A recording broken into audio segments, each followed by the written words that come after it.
We want to go ahead and bring in our good old buddy Tim Seaman. He is the sports director up at KCAU TV in Sioux City. Tim is live down at the Embassy Suites and just a couple blocks from the stadium. Tim, I tell you what, you got pretty prime position down there. Hey, no Black Friday hangover downtown, I'll tell you that. The fans headed to the stadium. When this game was announced, of course, there was a lot of talk that this would be a big game, a chance for the Legends Division Championship to be on the line today. That didn't happen. Michigan State, of course, has already wrapped that up. But that doesn't mean that these teams have prepared with any less pressure this week. It's about trophies.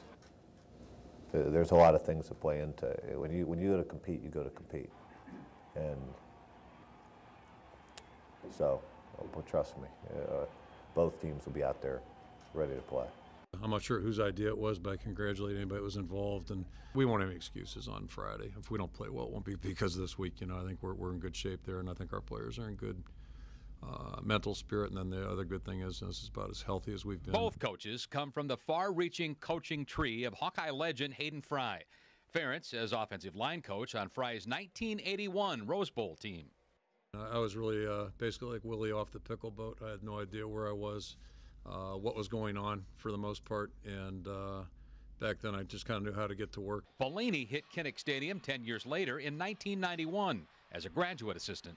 You know, it was enjoyable. I actually coached on the offensive side for that year, which I thought was a great experience for me, a great learning experience, having played defense. And I have a lot of respect for Coach Fry. Good.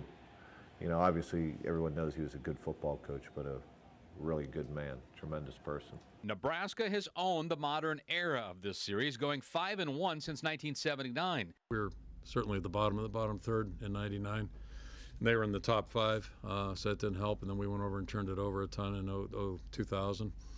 We weren't very good then either, and they were pretty good. So you know, that wasn't much fun. And you know, hopefully we've closed the gap a little bit. We'll see. Time will tell. Well, we have a lot of respect for their program. I have a lot of respect for their program, their coaching staff, their fan base. I mean, I think it'll be a good, you know, I think it's going to be a good tradition. This year's game plans are set, and all that awaits is kickoff. It's going to be a great challenge for us going over there. It's a tough place to play. Our players have not been there. The Big Ten matched us up on the last weekend, and you know, I think it was the right thing to do.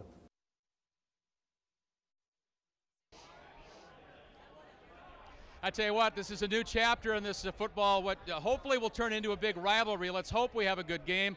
Back inside, field side to you guys.